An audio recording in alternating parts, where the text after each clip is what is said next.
All right, welcome. By the looks of the lights, I see that we are live, and there is no hostage crisis for more room on my credit card this week.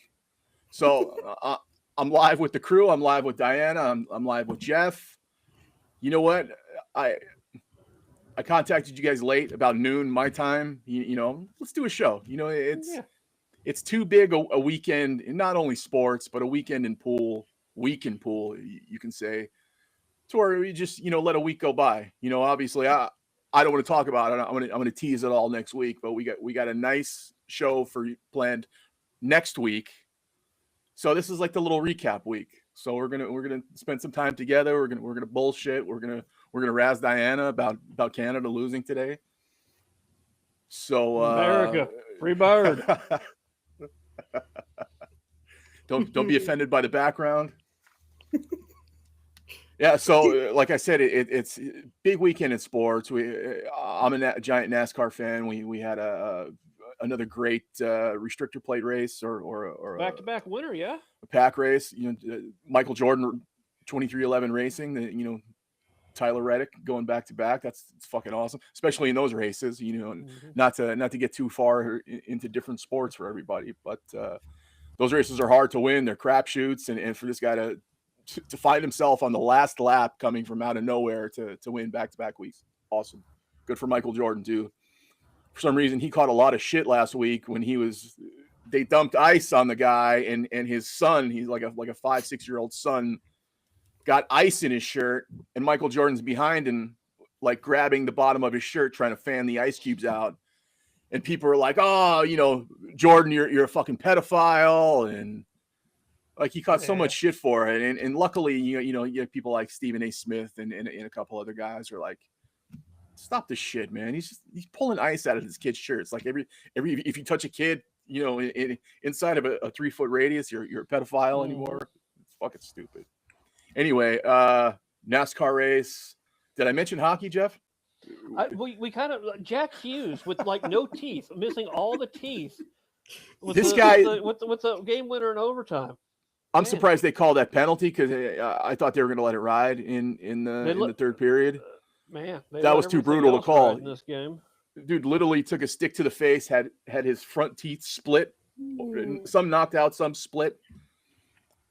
They take a brief intermission. They come back in overtime, and he scores the winning goal. Fuck, man.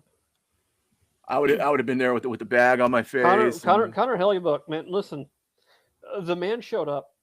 Yeah, no doubt. Like he did his thing, man. Like that was impressive. Yeah, that paddle save in overtime. I mean, that was whatever it was. Yeah, it wasn't overtime, but yeah, man, dude, it was just ridiculous the whole game. Game. I don't know if they always compare like the miracle stuff, like the 80 hockey team. You can't compare Miracle to anything else. I that think was you should stop trying. The Russians were dominating for like decades at that point. And they were using professional players against guys who were not professionals by any means. And everybody thinks that the Miracle game was the gold medal game, and it was just part of the round robin stuff. It had nothing to do, like it. Sure, it helped, but it was not the gold medal game. I'm always, I'm a Islander fan from way back, and Kenny Morrow, literally going from that 80 team to 5 straight Stanley Cup with the Islanders. This dude's a stud of studs. But anyway, it's like it was so like, it was today. It was the day. 40 some years ago. 46 years ago. Yeah. And in comparisons like that, but it was like everybody on Canada's likable. They're clearly the better team. Tom Wilson is not likable. Let's stop. Yeah. Okay. You got me, Jeff. That's a. He's a scumbag. He even tried to pull some of this shit with Charlie McAvoy late in the game too, and it's stop. You got him to do his thing. Anyway, it's like there's a current Islander on Team Canada, Bo Horvat, who's a scoring genius from they got him from Vancouver. They got him from where? You got him from the Canucks a couple years ago. They had a big trade with the Canucks, and they sent him to the East Coast to my favorite team. So you have a winning Canadian on your team. Yeah, we actually got 2. We have Matt Barzell too, who's a Western Canadian guy. Hey, for some reason, Long Island's different from a lot of New York, to where it's very like suburb living. It's not like, city, like New York City shit, how you feel. So a lot of these guys, they make a nice life for themselves. There's a lot of former hockey players that have, kept their roots in Long Island because they like it so Tony much. D'Angelo, former hockey player, keeping his roots there. Tony D. Love Tony went from Chris Kreider punching bag. I just want to toss in one thing there. If it wasn't for Canadian hockey players, there wouldn't be an NHL. Oh, absolutely. I have no argument that it's their game and they're the GOATs. And hey, listen, he gave us basketball as well, so they can cancel each other out. Yeah. It's Trudeau takes away from it a little bit, but we won't stop there. Yeah. Too much fun. Today was fun. Oh. Diane, I something happened to your microphone? No. Oh, there you go. Yeah, Yes, in your mouth. Okay, let's stop boring everybody. I know there's a rousing crowd of one out there, and they're like, fucking hockey. Hockey? We came to a full podcast and we're talking about hockey. So let's kick things off with the America's favorite pool company, Matchroom. Yeah, baby. And we'll talk about the PLP, which is the primetime lesbian performance league. Premier League pool, sir. Premier League pool. Another Emily creation because she's such a English Premier League fan. You know what though? This is one of the few things I think Matchroom has done right. Yeah. This format is amazing. It is great. And it makes everybody play an absolute shit ton of pool over a 5-day period or whatever it is. And it's fantastic. Right. You can watch pool from sun up to sundown, and it's 16 of the best-ish in the world. And let's not step away from what it really is, which is a chess move against any predator event. I hate that they overlapped it. I don't know why they overlapped it. I see a lot of that coming up. Yeah, this one though specifically is weird to overlap. Yeah, because there's a lot of names that should probably have been an invite to this. And part of me hates that they aren't here because they were at Predator, and another part of me really enjoys it because we got a few names that we normally wouldn't get in this event, which is nice. We got Chris Melling here, and he normally wouldn't be here. Yeah. And we could go through. There's a few others. Torsen probably wouldn't have been here. Right. I had the list here somewhere. AJ Manis would have been here, but I guess. They're dragging him everywhere like a little. Yeah, puppy. AJ Manis would have been there regardless, and they're she's Emily's Labubu right now. Yeah. Juanta, Albert. Yeah, Juanta. I don't know if he would have been here or not, but it was really cool to see him here, making the semifinals. Very, very good. 17 or 18-year-old kid. 17. Better than AJ Manis, and they're just not giving him the hype. I don't know why. Yeah. Whatever. Yeah, so let's just run down the names real quick. We got both the Kachis. We got Claudio, Eklund Kachi, Torsten, Diana's guy, Johnny Mora, and her other guy, Moritz, AJ Manis, Jesus, Pia Slabudis, Aloysius Yap, Island Boy Jonas Soto, my buddy Robbie Capito, the magician Chris Melling, the guy we were just talking about, Albert Gianmuerta, FSR, and everybody's favorite Forrest Gump pool player, Duong Kokong. So this also marked the return of who, Diana? Justin Bergman. Justin Bergman, everybody's pick for Mosconi Cup savior. I guess we can call this his first appearance back in God knows how long, 5 years? No, 6 years okay, at least. Yeah, 7 years maybe. I keep thinking our last trophy was in 20, but it was really 19. We won 18 and 19. Yeah. Yeah, I think he was in 2018. Yeah, 18 and 19. And then That's right. Nothing. It's been about 5 or 6 years since. Yeah, it's been at least 6 years since he's been anything major wise on a 9-foot table, 9-ball wise.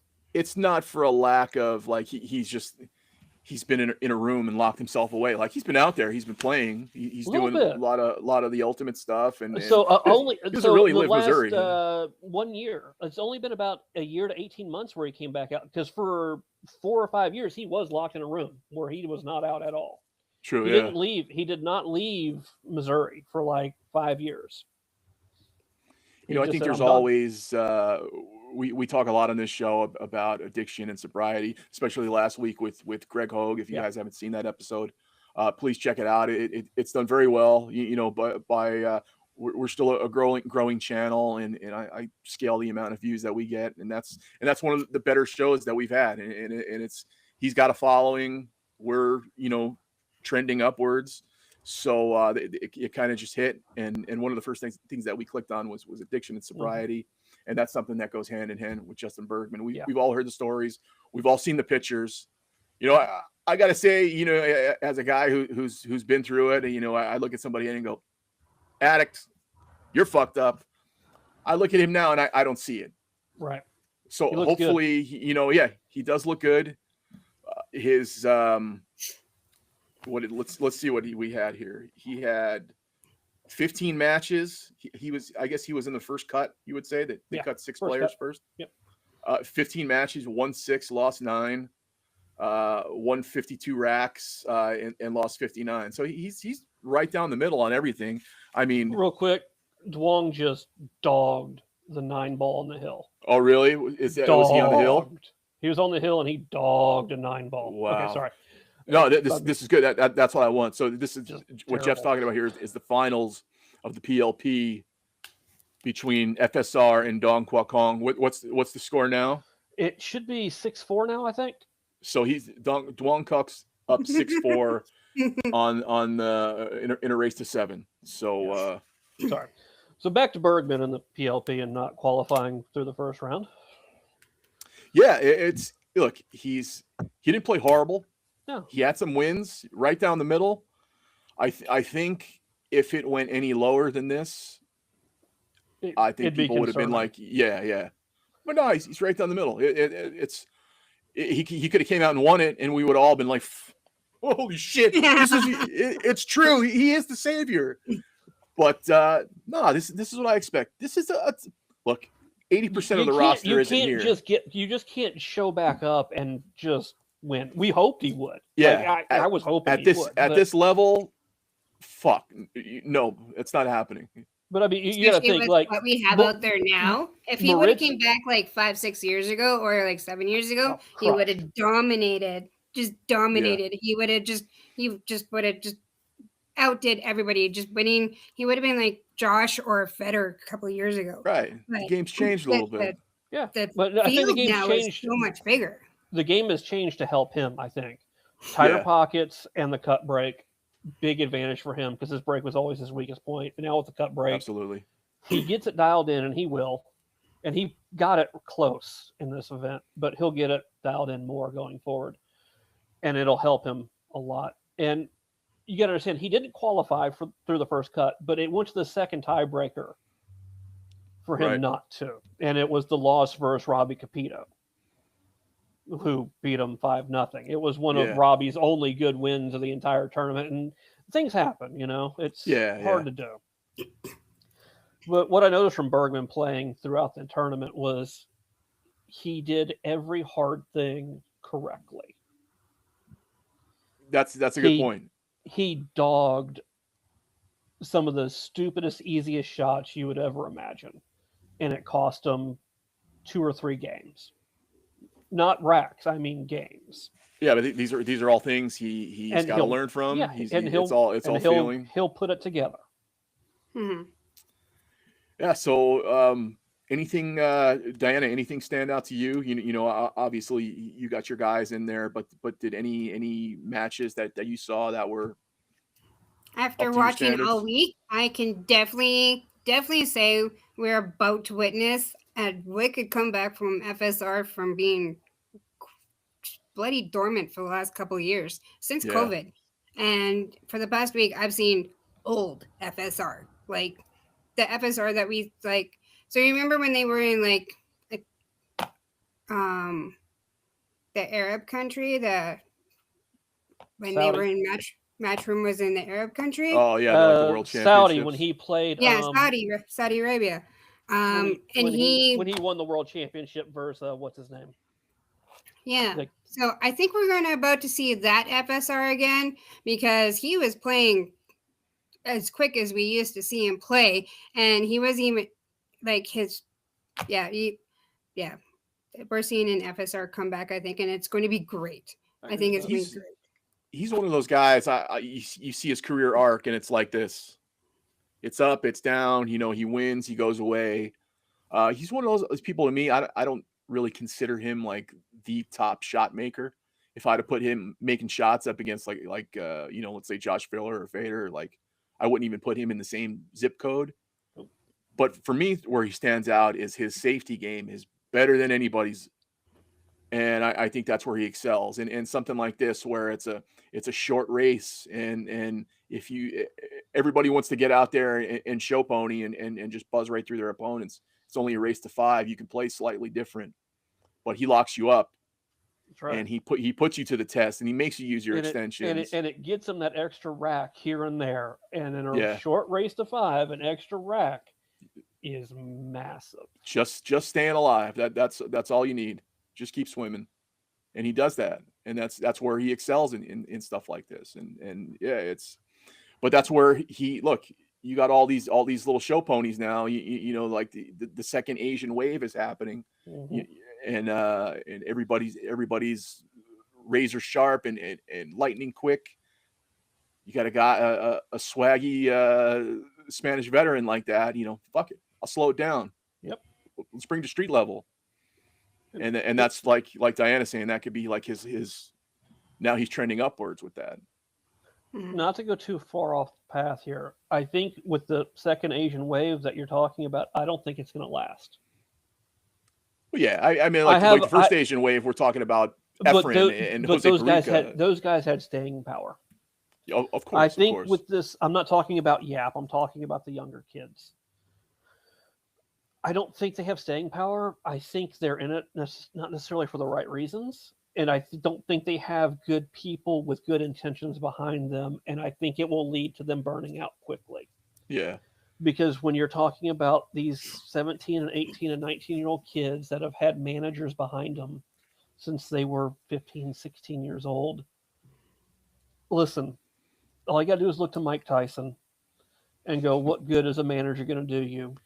Yeah. They aren't out for you. They're out for themselves, because that's what's going to happen. These kids are going to get put in bad spots by people who have nothing but their own bottom dollar at heart. Yeah, there's a big magnifying glass on these guys now, you know, especially now that they're shining the light on AJ. You know, all the younger guys are like, well, fuck, we can do that too. Let's start an Instagram account. We'll buzz our hair and we can do that. And there's more and more events there now. They have the Reyes Cup, so it's like there's more avenues to big time pool, to where it's not just Carlo Beato grinding out matches anymore. Which I was just watching him. I guess they won. Carlo Beato and Hanyu in the Turbo. Who were they doubles. Playing? The Fillers, Fillers. Josh and Pia, the brother sister team. Yeah, I don't know that they make a good team. You know what? They seem like such a positive couple. They have the same cues. You know, they're high-fiving each other. They seem really easy to talk to. I agree with that, but I don't know if they play Scotch doubles. Yeah. I've seen them play a few times, and I just don't think that they work that well together. There's a couple times I feel like Josh wants to scream, and like he's giving her high fives, and there's a couple times I can see, like, if they're at home, he's going to go, "What are you thinking? Pia, get the chalk!" There was definitely a little bit of that today in their other match, and it was entertaining. Dwong got it. Oh, so yeah. Speaking of, he won a safety battle with FSR, and then wow. Hill. Yeah, good job. That says a lot. Yeah, FSR safeties. Good job. Yeah, I was just gonna say it looks like 7-5. Okay, so we got good for DeWong. That's his first matchroom title, I think. Yeah, he's had one small like rankings event. I know he took down maybe a couple years ago to get on the first Reyes Cup team. But yeah, this is his first. I mean, look. Listen, it's an invitation. It's a big deal, man. Listen, right. You just beat 15 ridiculously good players. Yeah. Like in a grueling day where you're playing 20, you're playing 10 matches a day. I don't care if it's race to 5. That's hard. Yeah, and a lot of times these guys are back to back. Like, sometimes they leave the camera on. This was roll on, roll off matches. I mean, yeah, you see the camera on in the PBS events. Sometimes these guys will play at like 1 p.m. and then not play again until 5 p.m. the next day, and they got ample time to practice. Yeah. This is get on, get off because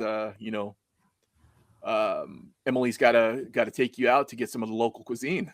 Some local cuisine, man. Listen, they all the crab legs and shark attack drinks, and man. So what we're talking about here is that Jeff's bringing up right now. It's, I don't know if you guys have seen it. They've done it maybe 2-3 times. It's the Emily Fraser show, Taste of Culture, to where she invites two players to have some of the local cuisine. Like last year, she did it with Sky and Billy. They were in Miami and they went to some Spanish restaurant, and they're trying to crowbar food in each other's mouth. I think they did it in England. They had some, they did it in at the European Open in Bosnia as well with Shaw and some people as well. Wow. So go ahead, Jeff. I'm sorry to interrupt you. You're all good. So they order some drinks and they bring them shark attacks, and Jesus and FSR are there, and they take some drinks and they're like, "Hey, we're not playing today. This is awesome." And she's like, "Whoa! You guys got to play tomorrow. You got to be a little careful." And she takes a sip and she's like, never had a sip of alcohol in her life apparently, because it's a mixed drink. Who cares? Yeah, but meanwhile, the day before, she's pouring fucking shots and pouring somebody a 12 count. But yeah, but by the end of the show, the FSR and Jesus's drinks are empty and hers is 3/4 full. It's like, wow. All right, we get this, and they bring them crab legs. They're showing them how to eat crab legs, because apparently they've never had crab legs. I didn't think that's a American specific thing, but maybe, I don't know. Yeah, they don't have seafood anywhere else. Crab legs, I think you just have I could be wrong. I don't know. Maybe I'm a moronic American. I don't know. Maybe it's North America. We got them up here. I was going to say North America. I don't know. South America might not have crabs. I don't know. Oh, they got crabs already. Oh, anyway. Man. But yeah, as a bartender watching her do all that, no, I would not bring her back. I'd be like, "You're done. You're done. Yeah, just put the shaker down, put the ice scoop down." I didn't even see her actually use an ice scoop. Just put everything down and get out from behind the bar. No, I don't know if anybody from Pfizer is currently watching the show, but if you're looking for a anti-Viagra, it's in her laugh. That was, oh god. The laughs and the snorts, man. It's on. Man, it's something there. There's something. Oh my god. Yeah, she's very cringy. Hey, you know what? Her show, she gets to run it how she wants. Yeah, and she's doing that too with the US Open. What's she doing there? Well, so they're going to Frisco, Texas, which my initial gut reaction was just what the fuck are you people doing? This is the most moronic decision I've ever seen a company make in my life. Yeah, let's take this from a beach town to Central Texas in August. Summer. Yeah, just terrible. But then I thought about it a little bit, and I took the fan side of me out of it, because Atlantic City, you've been there, I assume. Of course, yeah. You can't get there. It's like a one way in, one way out. Yeah, it's a nightmare. The Spirit Airlines flies in from 2 places. American Airlines. Who wants to fly Spirit anyway? And it's from 2 places. Good luck figuring out which cities. American Airlines will bus you in from Philadelphia. You don't even get the propeller plane anymore. You get the bus. You get a bus, which isn't bad. Don't get me wrong. Listen, they let me carry my own bottle of wine on the bus and let me get drunk and have fun. But still, you gotta go somewhere to get there. Okay. And as players coming from Europe and the West Coast and everywhere else across America, it's a nightmare to get there. It's expensive and it's hard. Frisco is 20 minutes from DFW. That's a nice, easy airport, in and out. I mean, I don't know about easy, but it is. But I mean, American Airlines, British Airways, if you can pretty much get a direct flight from any podunk town in the world or any major city across the pond, can get here, direct flights, no problem. American flies direct. If you don't have a direct flight to DFW, you're going to Charlotte and then DFW, and you're still right there. Like it's almost impossible not to have an American Airlines flight straight to DFW. I think Diana, we can you were saying to different. Charlottetown from here, but you go to Charlotte. Okay, so it's Charlotte, and then it's it's one layover and you're there. But it's better than a layover and a bus. Yeah. And the other thing is, Love Field is 30 minutes from there. So if you got a Southwest flight from your city in the U.S., you've got a direct flight. So from a player standpoint, man, it's simple.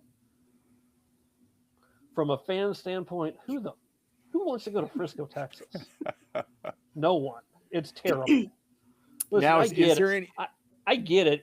It's 20 minutes from DFW. I mean, it's in Dallas. I mean, let's just call it Dallas, okay? It is Dallas, but Dallas sucks. You've got to drive an hour. You've got to drive an hour to get anywhere. It's just, and then what are you going to do? Is there more places? I know everybody seems to like going to Skinny Bob's. Is that in vicinity to? No. So you're talking hours away. That's 3 hours away. Okay. Yeah, Skinny Bob's is Austin. That's several hours away. So what's around there? I would assume you've been there. Do they have ample places to stay? Yeah. Well, yeah, they've got tons of hotels, but that's also an Embassy Suites, which is a nice Embassy Suites. I've actually stayed at this hotel before. It is a very nice hotel, no doubt. It's massive. It's huge. You want to stay there and watch the U.S. Open, you should go do it. I mean, it's not Atlantic City though. You can't. You're not in the casino. You don't have 38 million things to do. It's without the U.S. Open just always anywhere. seemed like like an East Coast event. Between Virginia and no, I kind of wish they would have kept it on the East Coast a little bit or gone to Vegas.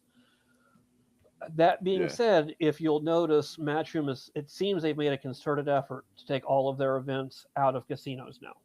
Yeah.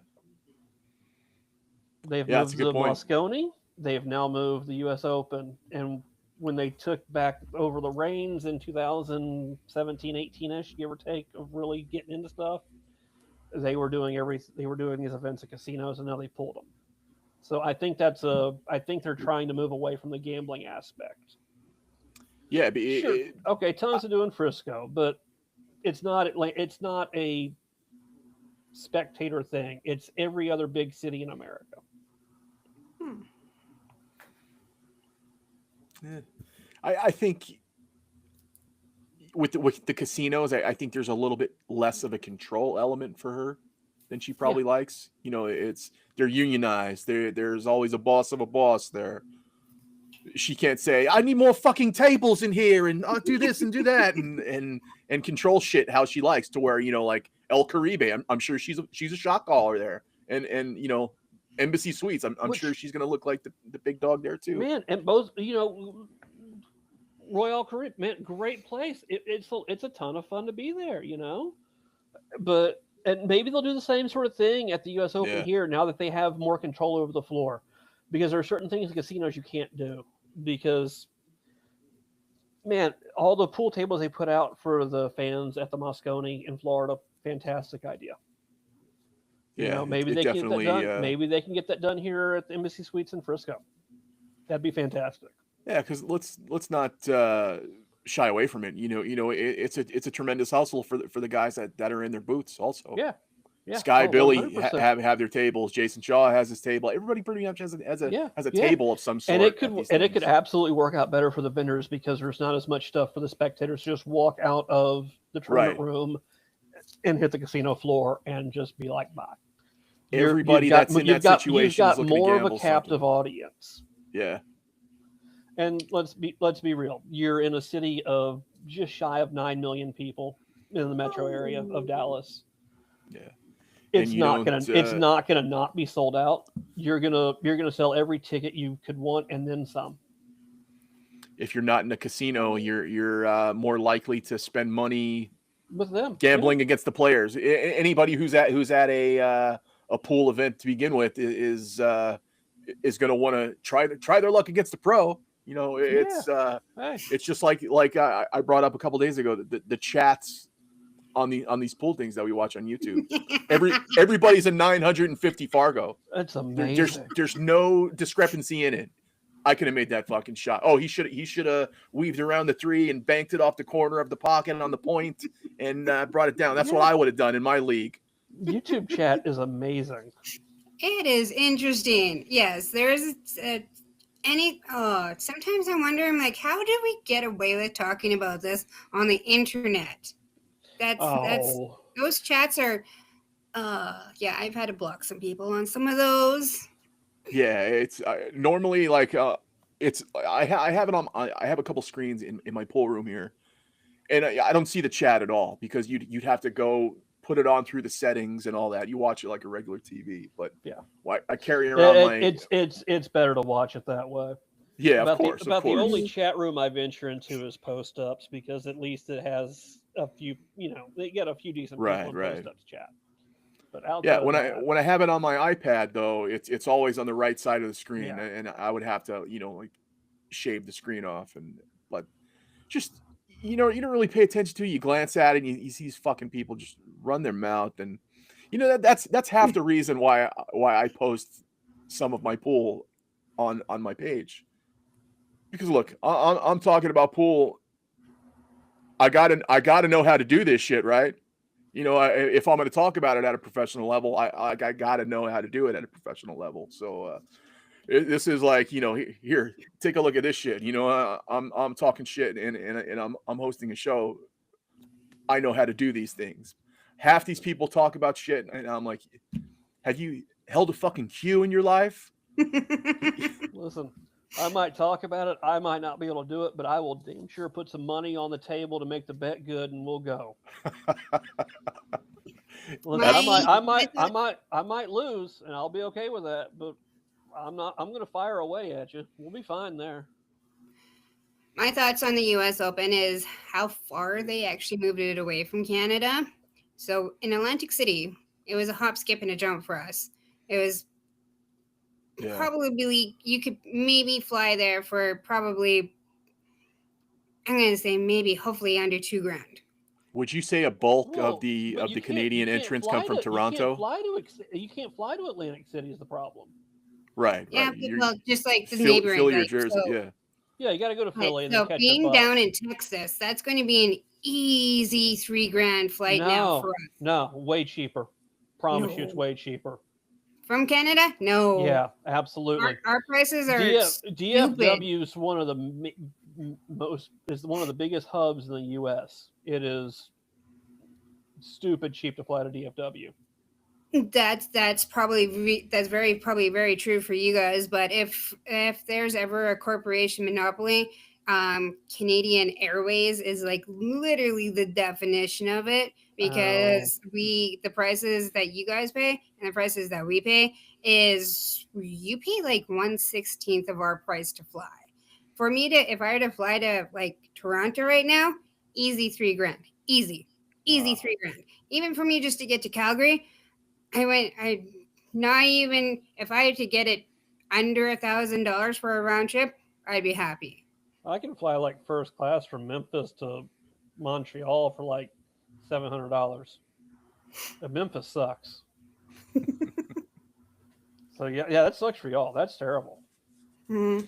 So you guys are passing through customs when you fly into the country? Mm-hmm. Yeah. Wow. Yeah. Yeah. So they're definitely taking their vig for that too.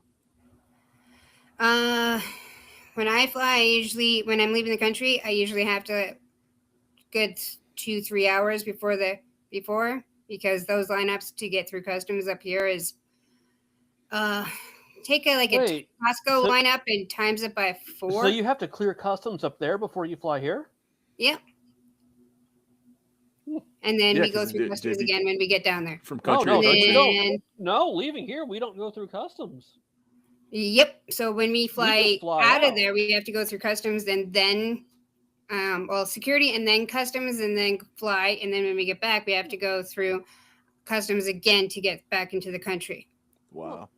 No, see, yeah, flying in. I've never had to go through customs to leave a country, only to come in. Huh. That's wild. No, we have to go through customs to leave. And if I go down there and I don't tell the customs where I'm staying, if they look at my bank account, they're like, well, you don't have money to stay there, I'm pretty sure I'm going to get denied. Waggy Swaggy, my man, the U.S. Open's going to be in town all next week in Vegas. Go to Griff's. U.S. Open, 8-ball, 10-ball, and Banks. Griff's. Go there. Also, Banging Balls. Great pool hall. Yeah, and if you want some old school, you've got Rum Runner off of Flamingo. And they got one on Trop. 24/7, $3, 32-ounce Miller High Lifes. Go have some fun and hit some balls on the bar box. I remember when Miss Tam moved there, I had just left and she went. I can't believe it's 10 years. This year is 10 years. I left Vegas, but I was a slot machine technician at the time, and I used to fix stuff at this place called Gorilla Cafe, which was a PlayStation 2 cafe, as well as Asian pool hall. And they made you leave your shoes at the door, and you had to get these little flip flops, and it was like a total Asian spot. There was no like American snacks. Couldn't pulling flip flops. Yeah, it was weird, dude. But they had everything. They had cushion billiards, 10-footers, 9-footers, 8-footers. I absolutely love that place, and it's closed down now. To me, that was like pool heaven. All the pool halls that I used to go to, that I cut my teeth on, gone. It's Griff's, like you said, Banging Balls. They got another one. Good Times. That opened. Good Times, yeah. Good Times, man. With the pit. Back in the infamous Alex and Scott Frost rack that has never been made, has never been finished. Because Alex is still racking the balls now. Yeah, there's a lot of things unfinished. That rack, Johnny Archer's man, that was one of the most hilarious pieces. We're just okay. Sorry. I think we'll just finish up with Matchroom. One of the other things they announced was their partnership with CPBA. Interesting. For cloth. That's very interesting. So they're going away from Simonis cloth. Yeah. That makes me wonder if they're going to switch balls. I was thinking that too. Aramith and Simonis are hand in hand. Hand in hand. They're going to go to Dynasphere. I bet you they go to Dynaspheres. I also bet you that it's something Emily wants to she wants to change colors of cloth to different things, because I always thought that CBPA was they had the biggest palette of cloth colors. They might, but I think the gray works so well for TV. If they change it, they're going to have a problem. We should have nothing but gray cloth on TV. I don't care what company is running it. Gray cloth looks so much better on TV than blue. It's unbelievable. I'm a tournament blue guy. I don't mind. I don't care about playing on tournament blue. It's good. Yeah. It's fine. But to watch it on TV, I think it separates everything so much better. Yeah, definitely. Well, it's even now they're showing an overhead of the Predator table with the blue cloth, but they got black and gold rails, so it's very signified. It's not hewing out like it would normally on TV. But anyway, that's definitely a shocker. Of the arc table, I don't like the arc. I don't like the gold. You don't like the knockoff Gold Crown table? No. It's just it looks horrible. It doesn't make it look superior at all. It just makes it look like, hey, let's just take a matte golden crappy piece of plastic and stick it on the side, because that's what it looks like. It doesn't look like a pool table. It looks like no. No. I don't know anybody that actually has Predator tables. I mean, they've got 3 million of them at the BCA event this week. Yeah. I don't know where those tables go. The first ones were bad. The something with the bracketing underneath. Yeah, they made terrible. They made these new arc ones, and I'm pretty. The guy I have do my pool table tune-ups, like he's very open. Like he'll have me get down on the floor and show you all the bracketing to tell you about it and everything. And just some of the shit I've learned from him about bracketing. It's why you see a lot of people don't have tables for a lifetime anymore. My grandparents were passing down the table from generation to generation. It was there's a reason diamond tables are $10,000. There's a reason Rasan tables are $10,000. They're put together like tanks. And there's a reason Predator tables are cheap. Yeah. So those tables that we're watching on TV right now, there is somebody that's probably going to buy those. Yeah, those I don't know because somebody where thought do they they're going go? to get all the pros to sign because they got lights on them and everything. No, but I'm talking about the bar boxes on the BCA side. Oh yeah, the 300 or 400 tables they have over there. Where do those things go? Because they should go the expo they should every go to year. bars and other places, but I've never seen one in the wild. Well, that's why I think they do. It's at the end of the expo. It's usually like 4 or 5 days long. Diamond used table sale, $5,000. Take your pick, and everything that was used in this gets sold. I think a lot of these dealers like Manning Q's and these guys like even like Cyberts, I want to say. I think they pick up a bunch of them in bulk. Because how are you really looking at a used table? Oh, I see a nick there. You put a new piece of cloth on it. Yeah. And they ship them to bars and other places. But that's my thing. I see diamond tables. I see diamond tables everywhere. I've never seen a Predator table somewhere. I think it's still Predator's very like European, Asian. Oh, you think you're going overseas somewhere? Yeah. Okay. Because I sell, I've sold a lot of Predator gear on Facebook, and not a lot of it's going to Americans. Yeah. It's I don't really like shipping out of country, but I got guys that say, "Oh, ship to my cousin here in Oregon or something like that," and they have a service that they send it back. So it's even the chat said nobody's putting them in their pool halls. Yeah, because it's people sit on them. You might spill a drink on them, and with that particle board shit that they're using, it's not very good.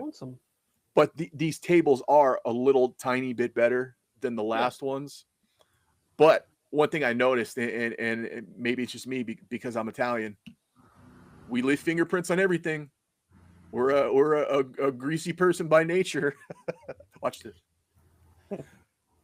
I see all the fingerprints on that thing, and when I was in front of that table, I had put my hand on it, and I pulled my hand away, and it looked like one of those hypercolor shirts.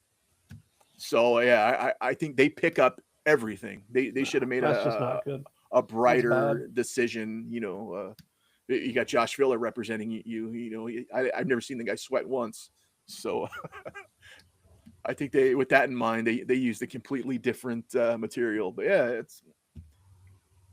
look, they are what they are.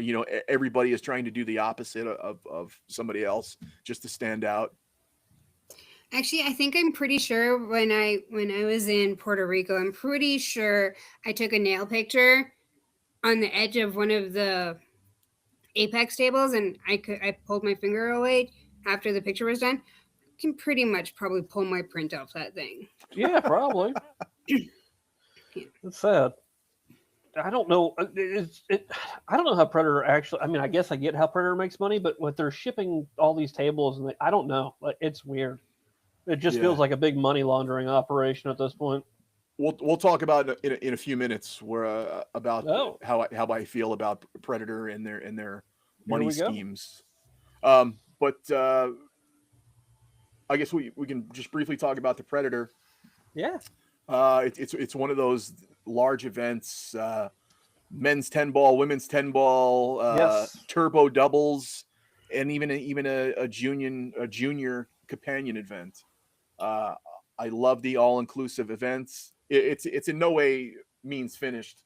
No, we don't finish. Yes, hey man, Filler got SVB again today, man. Yeah, SVB won the first set, and then Filler just said, "No, we're not going to do that." So this is a typical semifinals for a Predator event. You know, all the Eastern Euros. If we can even call Fader an Eastern Euro anymore. So semifinal for tomorrow is Josh Filler and Max Lechner, and Wojciech Secek against Fedor. So we have a pretty solid semifinal docket for tomorrow. Yeah. I didn't really pay attention to the women's. I was watching Christina earlier. Who the hell was she playing? I think she might have been playing Hanyu earlier, and she wound up winning. But I think Christina is in the finals, and then Cheska beat Jasmine Ocean in a shootout. From what I've seen, is that what you've seen too, Diana? Mm-hmm. Yeah. So is that the semifinals for tomorrow? Is it Cheska versus Christina, and then who else? Can't remember off the top of my head, but yeah. Regardless, it's not done. Last week we had Greg Hogan. Once again, if you haven't seen that interview, it's a great interview. We were on video for 90 minutes and probably a half hour before that while I was trying to get this feed going. But yeah, if you haven't seen that interview, please check it out. It is fucking wild. He does not hurt for dialogue one bit. No. And yeah, so he was in this event. I thought he wasn't going to make it. You know, he was looking for somebody to. I guess somebody was watching his dogs fell through. Yeah. Yeah, but he wound up getting there last minute. So what did Greg do? He won 2, lost 2. He won his first round, which brought him into a great draw versus Feder. And well, he did not beat Feder. Oh. Yeah, sorry. Listen, I heard Greg, Feder had a problem where he almost didn't make it. He almost didn't make it to his first. No, his first match, Feder almost didn't make it to. Yeah, he came running in. Yeah. So it would have been a different. Could have been. I mean, Feder could have forfeited his first match, and we could have had fun there. And then so Greg wins his first match 2-0, loses to Feder by 2 sets, and then he plays a New York legend, Frankie Hernandez. Yep. Yeah, man. Listen, he took the first set off SVB and gave everything to SVB that he wanted in this thing. Yeah. And Greg got him 2-0. And then so Greg moves on to losers qualification from there and plays Miguel Salavilla from the Philippines. Right. Like a 780, 790 Fargo from the Philippines, and just couldn't get it done. So yeah. But I mean, you get the final 64 and one of the toughest tournaments of the year. It's solid showing, really. I mean, you grab 2 rounds. You grab 2 rounds there versus the top quality competition you're going to get. That's well done. One thing I noticed about some of the comments, Greg posts a lot. Whether he's thinking about a song in his head, he'll post it, and he's got a great following. There's a lot of people that subscribe to his training regiments, and Jeff is living proof of that.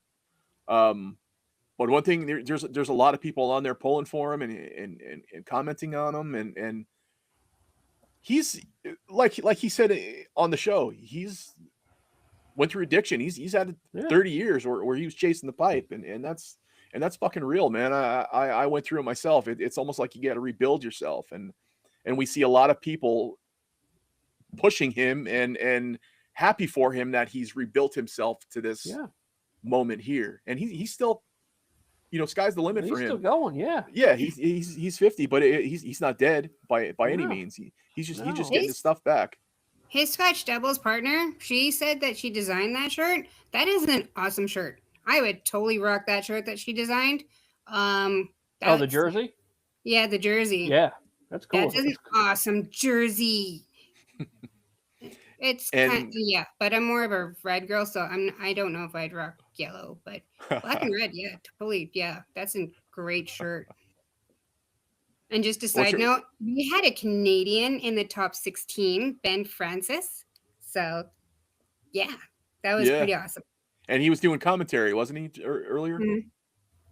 Nice. One thing that I we'll just close this out. We're at 50 minutes. We're almost at an hour. Last two things I wanted to talk about. Anyway, we'll just close that out. I don't mean to digress and bounce around, but congrats, Greg. Good showing. Yeah. It's he's still in it. He's still in it with his doubles partner. Going back to what I was talking about, the expo there is very similar to the Super Billiards Expo that I go to every year in Philly, to where it's all booths and it's the CSI Expo. There's the Predator booth, Q-Tech booth, Viking. Everybody has their booth. Even April Larson's out there hawking all of her goodies and everything. Man, all the Louis Vuitton cases, baby. Yeah, because you got to have those. One thing it's probably on the more exciting scale of gear coming out because this was originally a gear show and I do like the gear aspect of it, was Alex Pagulayan products. Very positive feedback people are getting from him. One thing he just put out that I thought was fucking brilliant was the Traveler's case. My God, I was hoping you were going suitcase. Here.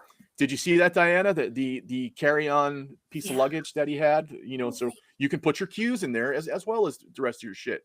Well, just to clarify, it is not carry-on. Oh, you have to. It's a tuck away. Oh, okay, yeah, okay. You cannot carry pool cues on an airplane. Regardless, yeah, it's not a lot of people have hard cased cue cases, and it's not just for your pool. It's not just a specific thing for your pool cues. It's for your pool cue case.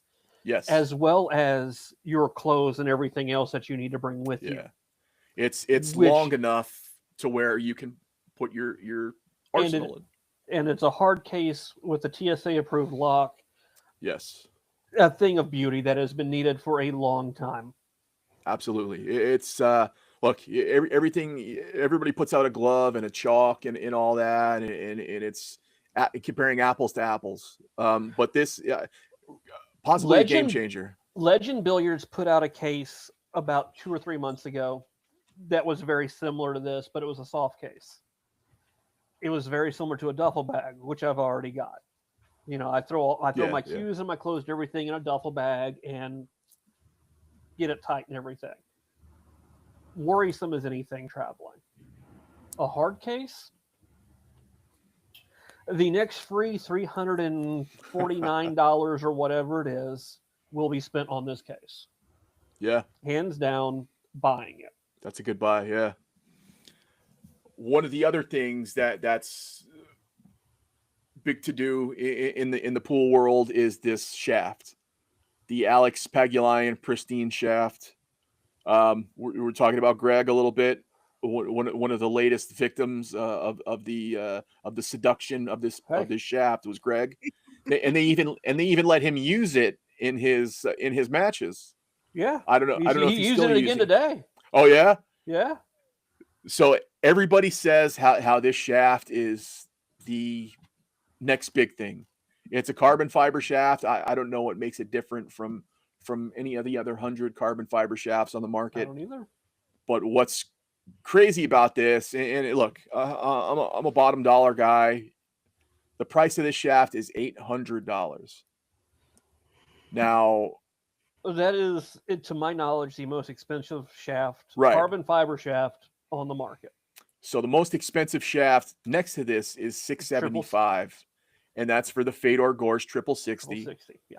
But the regular 6060 white carbon shafts, like I use, the 29-inch standard inch, are $600. Yeah. Fedor Gorsh, it's a different taper, and it's 1 inch longer which makes up for the $75 difference. Right. But this Alex Pagulayan shaft. It's 29 inches standard carbon fiber shaft. I don't know what tip on it. I would assume it's a Kamui by looking at it. $800, and it's limited run, and they're sold out, except for the couple that he has on hand. That maybe yes, Brian. $800 US. Yes.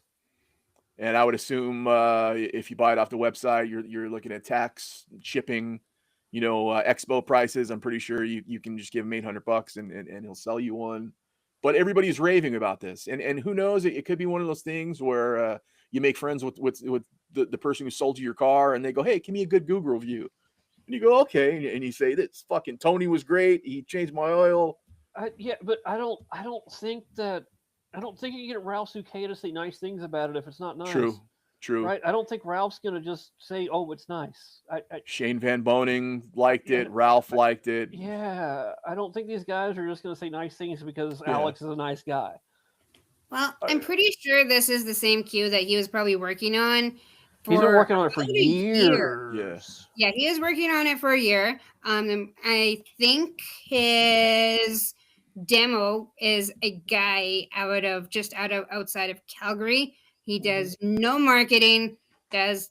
You have to know somebody to know somebody to know somebody to even have him like look at you. So that's that cue maker that he got to make that is. I've messaged him a few times and I'm just like, "Hey, I want a graphite cue," and hasn't even read any of my messages in the last 3 years. Yeah, I everybody's saying, "Oh, it's carbon fiber that hits like wood." Well, I don't know. If I want to hit a wood, I can just go get a wood shaft for like $300. Well, so I think the difference is it has it's very, very, very, very, very low deflection, but it feels like wood, which is what you want, because a wood shaft feels so much better than a carbon fiber shaft at the end of the day. It's part of the reason I love my PTR shaft. It feels like wood. Yeah, and I would say like a year ago, Predator came out with that Centro shaft, which was carbon fiber down the middle with wood on the outside, and it's everybody's always trying to get the next low deflection wood shaft. Whatever. It's we went from wood to fiberglass to back to wood to the carbon fiber rage now, and now people are pushing keel wood, and pretty soon we're going to be using like elephant tusk and this is these are Italian femur bones that we're using. Something just. I don't know. You look. Shane Van Boning picks up that shaft. He loves it. What's Shane Van Boning been used in the past 10 years? The same shitty Synergy shaft from Q-Tech. These guys get any little. When I left Predator products and settled on Viking. It was a 6-month process. Like I went anywhere and everywhere I could just to touch carbon fiber shafts. I wanted to narrow it down and find the best cue in my interpretation that I thought was good for my game.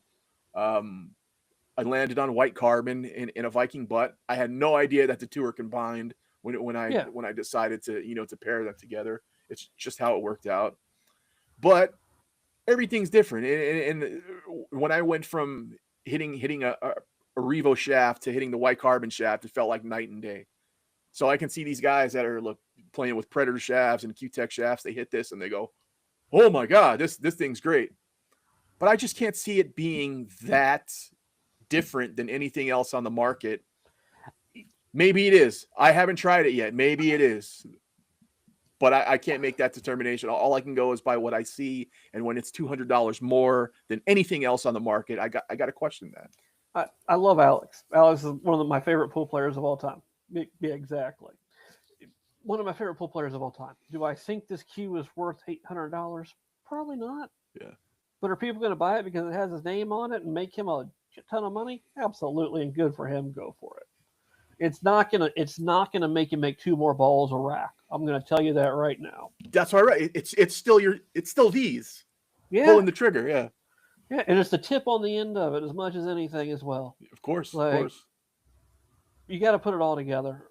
And hey, listen, maybe it is the next best thing, and hopefully it is. Whatever. If it, you know what, if it does make me make an extra ball or rack, I'll buy one. Because if there's any I'll buy one likable person in pool, it's him. Yeah. Well, he got everybody to switch over to his knockoff Tam Chalk. I mean, everybody on the professional circus running his stuff now. So good for him. Just because it's a square cube, it's still exactly the same. Yeah, I don't care what anybody says. They can SVB's new chalk, the Dr. V's stuff. They can say it's not Tam stuff. It is. It's all the same. Because if they were just cranking out different chalks, I mean, fuck. There is not some chalk. There is not 38 different chalk gurus in this world putting together pool chalk for these people.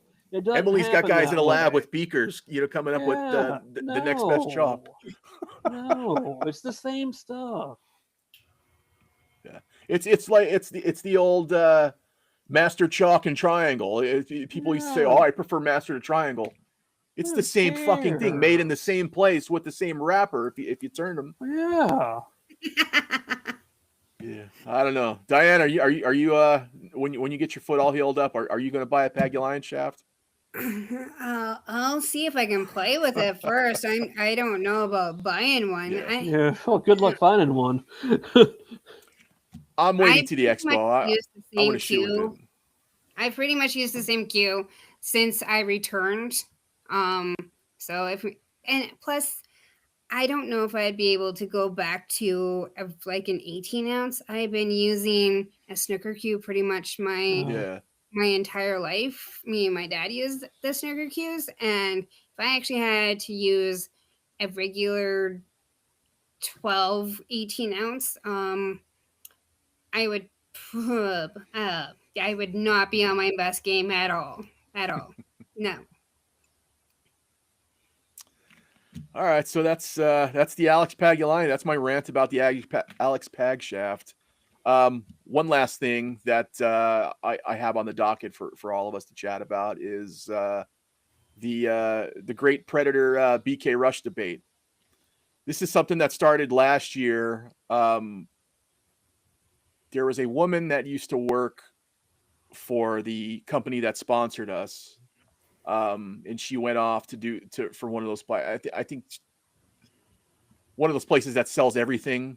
They sell Q. They middleman Q sales, and they sell Trinky shirts and shit like that. One thing I noticed, she was posting on social media these breast cancer Predator Qs that they made last year. They made the BK Rush is their break Q. They made some pink ones for breast cancer awareness. Obviously, they're magnified because you see Christina and Pia using them and all the players. $850. I think it's $900 if you want the sport wrap through Cyberts, through PredatorQs.com, through every big ticket store. But you can't buy them there because they're always sold out. So these resellers, I don't know if they get special allowance to buy them beforehand or whatnot, but they show up on these resellers, and this lady was charging $2,500, $3,500 for an $800 Q, and selling them without a doubt.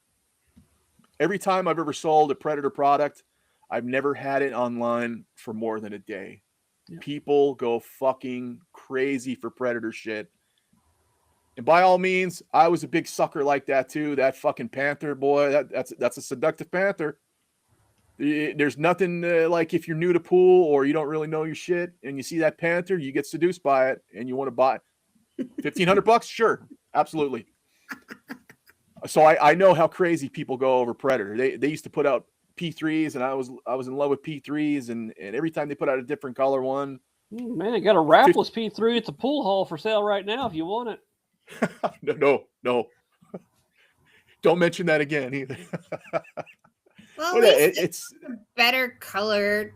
When they came out with the gold one, that was not gold. That was not gold. That was green. Whoever said that was gold needs to have their eyes checked. At least this color of purple is. Yeah, that's the thing about it, Diana. Every Q is the same. There's the Jacoby guy is died. You know, the guy that was the tech genius behind Predator Qs, he's gone.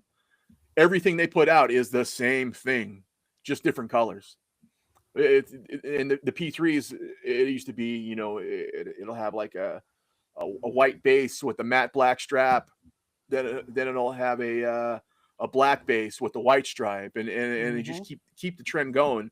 But for some reason, these brake cues, whether it's gold, pink, orange, blue, green, they are going for 2-3 times the amount, and it's fucking crazy. Just for reference, I pulled up in the course of 5 minutes on Facebook. I typed in BK Rush.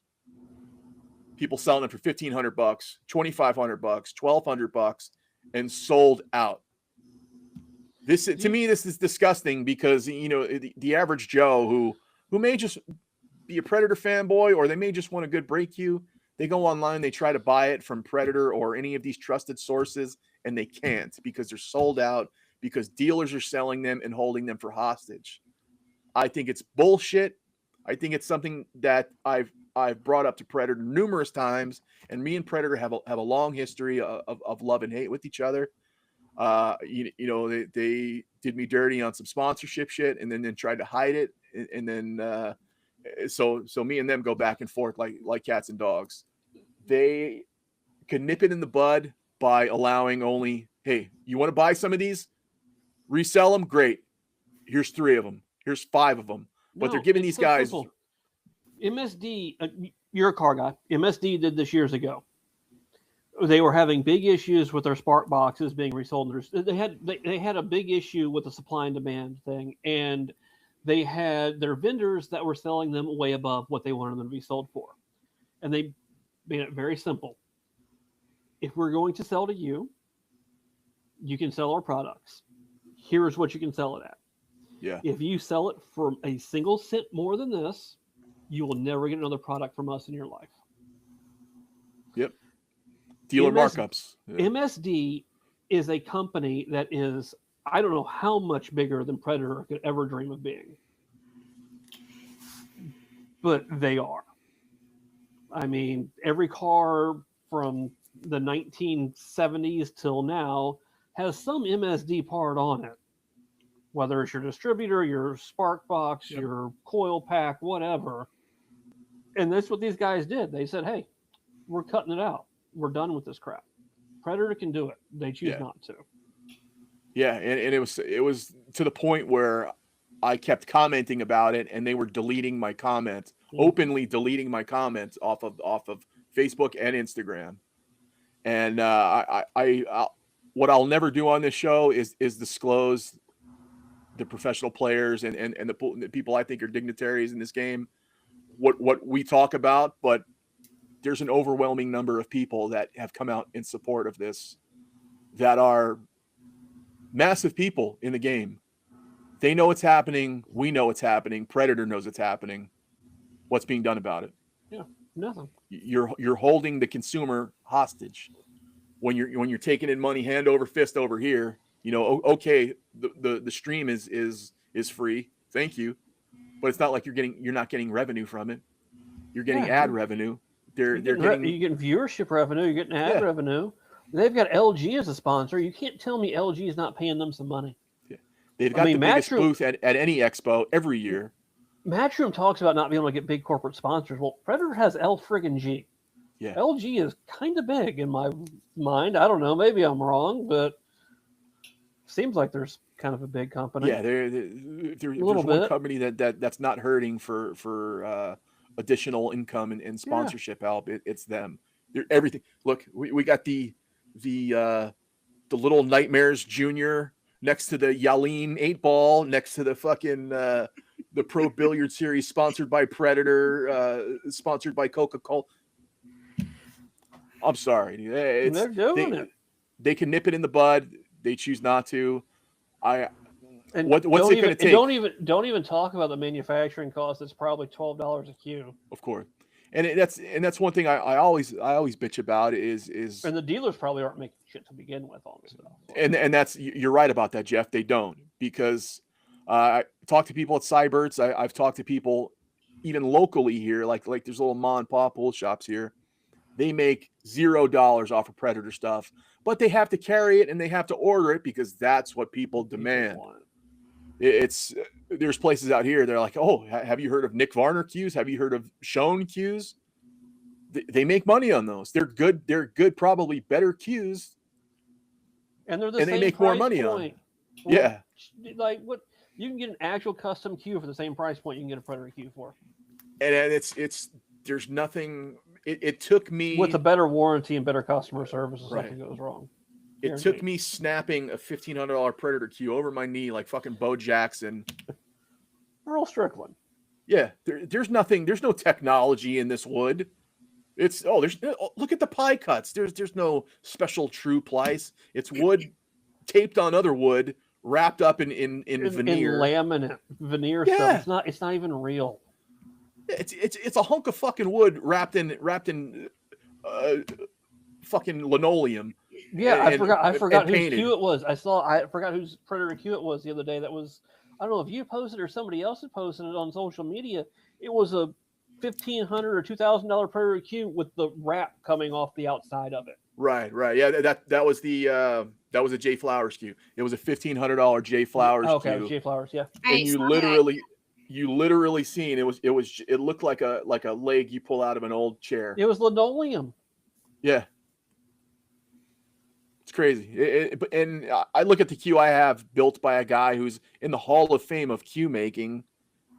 So many intricate details. I can put that thing up to my face and there's intricate details. Yeah. I can tell where he's cutting in wood and shaving it. I run my hand along the butt and I feel different levels of the wood. It's a work of art. And when I went from production cues to this cue, I couldn't believe what it did for my game. But we're in a world of sponsorship and we're in a world of playing the game and I don't know. Well, I look at a guy like Ralph. Here's where I will give a shout out to April Larson and everybody that's sponsored by PGR. I have a PGR cue. Love it. Yeah. I broke the thing one night drunk, being a moron in a pool hall. I shipped it to them. They fixed it and shipped it back to me and charged me immediately. Shipping. Yeah. That wasn't immediate. I mean, listen, I'm not going to say it didn't take a minute, but it was shipping. I paid shipping. And because it has a lifetime warranty on it, they fixed it, even though it was my fault. And it's not a wrap. It's real wood, real inlays, real everything. Yeah. And there's a couple places like that, and especially Wisconsin. It's Vikings, Wisconsin, Peshawar. What's the other one? McDermott. I think they're in Wisconsin. But these are American brands that are pretty much probably struggling right now, if anything. And they make a superior product. But what does the general public go for? They go for what they see, and they see Shane Van Boning using a Q-Tech, and they see Josh using a $2,000 Predator. And the thing I don't think they know about is Josh ain't got no store rack Q. They custom made that for him. It looks like what they're selling. Not the same. It may be dressed up like it's not the same. Yeah, he likes his Qs light. They're hollowed out. They're specially cut. Yeah. Special grip on them, and Yap was talking about it last year. He said, I'm still working on getting the cue manufacturer to make my cue the way I want it. I don't like exactly how the weight is set up on it. I'm going to get them to move some things around. I'm not going to get that. You're not going to get that. Of course. Yap's going to get what he wants. Everybody's going to get what they want. Your store-bought cue, different. Yeah. Did your Fargo go down with that cue, or does it stay right at 400? Oh, poor April. Yeah, she's such a good person. Yeah, the only thing I complain about, she makes those videos where she's singing and she's driving. I'm like, dude, she's gonna fucking hit somebody one day. She's gonna be singing country and go, oh. But yeah, that's all we go with. That's all of our beefs from a solid week of pool. We covered the PLP, Bergman, Predator, Alex Pagulian out there robbing people off the table. We did not cover Torsten though.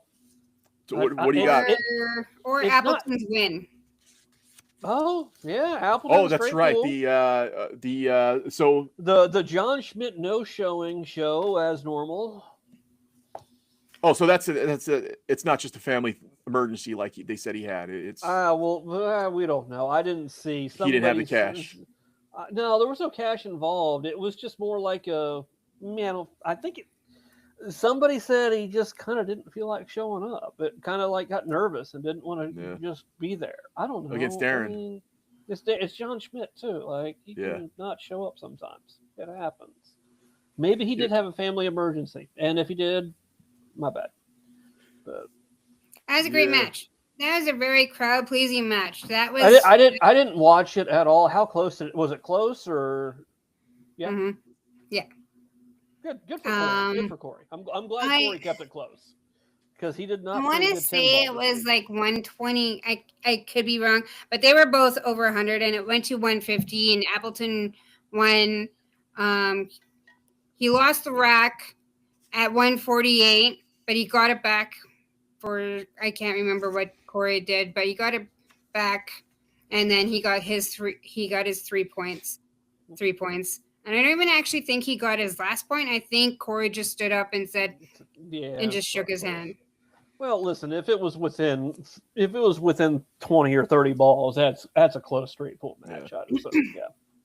And that was a good build up. He is at like 149, and he just he finished the rack, and there's the one table on the ball on the table and the cue ball, and he had just needed one more, and then Corey's just stood up and he's he just had to make a break shot. Yeah.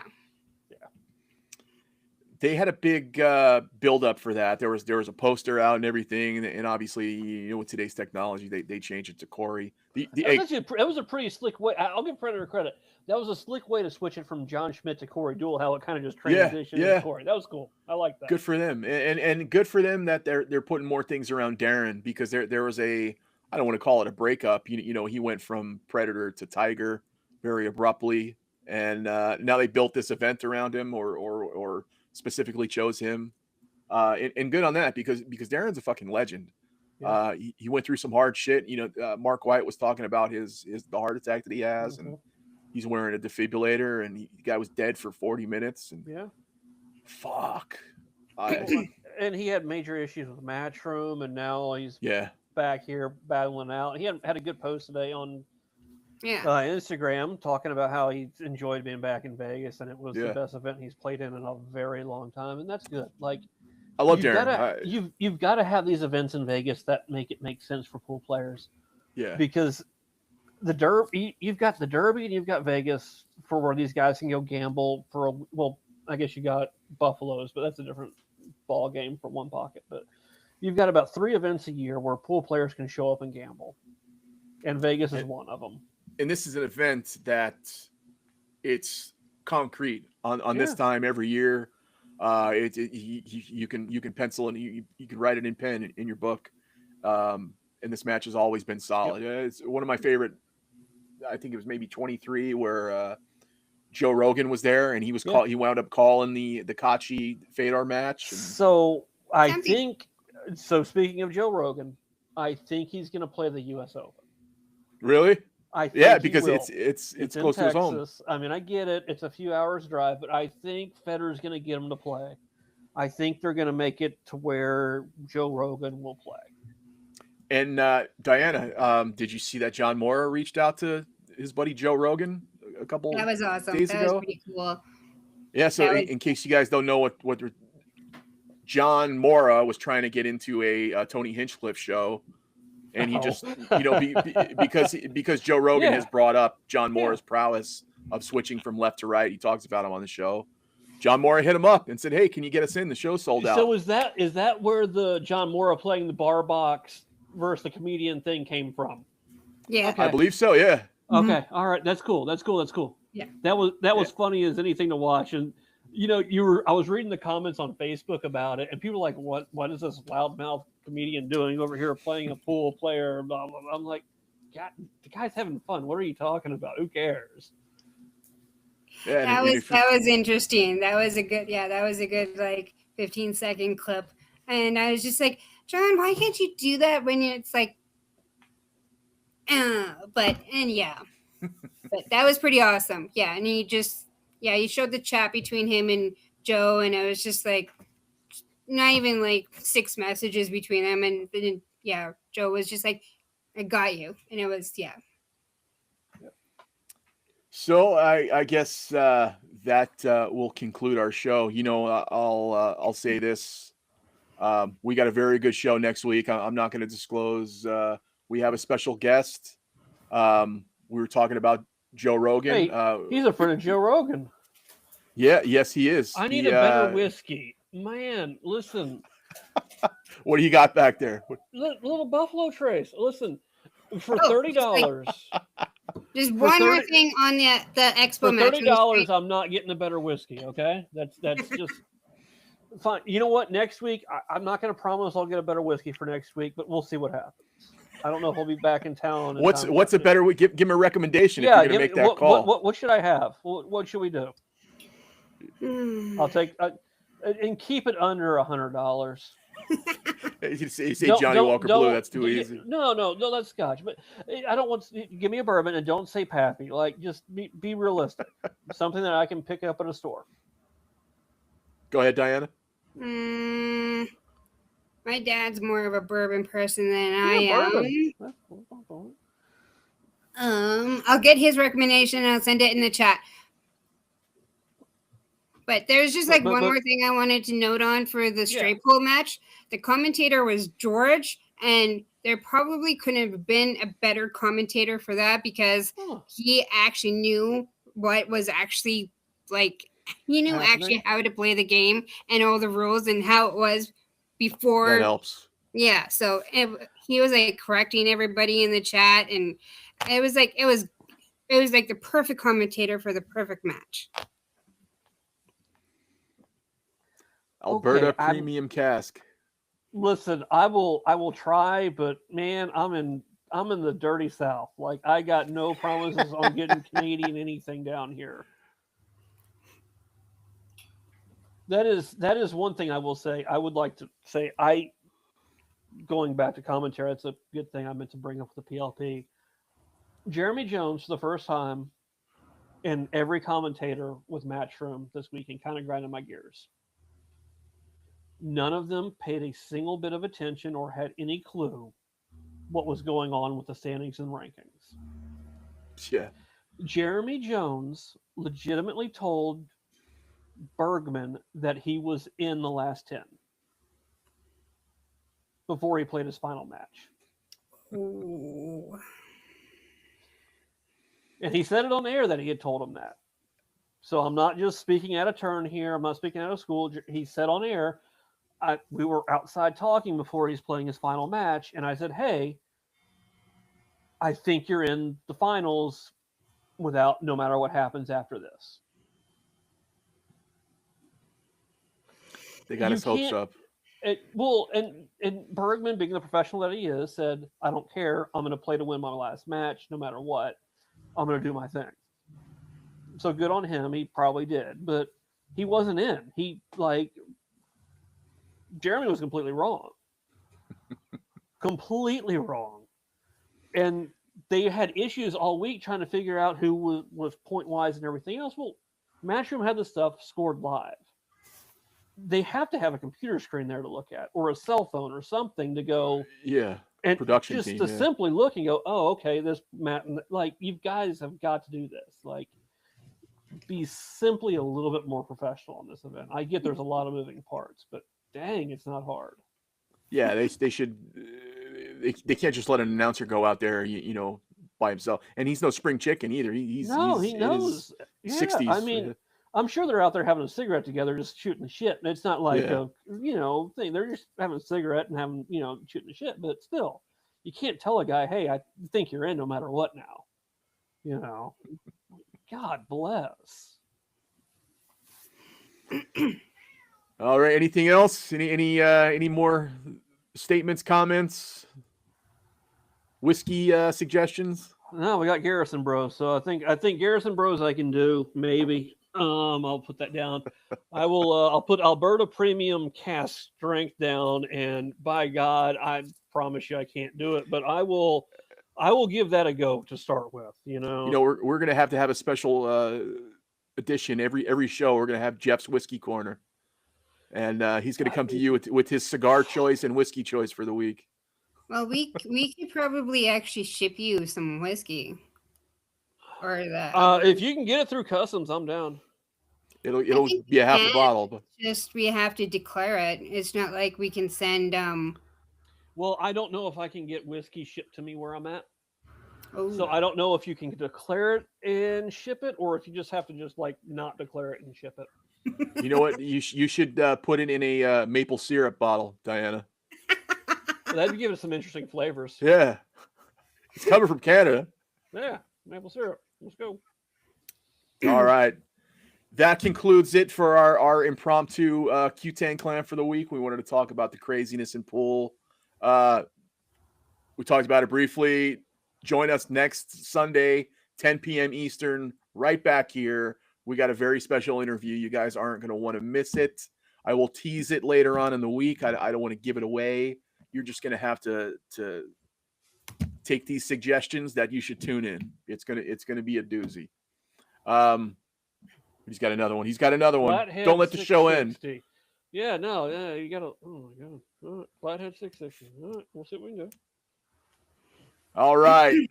Thank you, Diana. Thank you, Jeff, for joining me here. Thank you guys in the chat for contributing to the show. Yeah, you guys always make the show better. Suggestions. All the whiskey suggestions. Please tune in next week for an interview and more whiskey suggestions. Yeah. For myself, Diana, and Jeff, I wish you a fond farewell. Take care, everybody. Thanks for joining us. Q-Tang Clan out.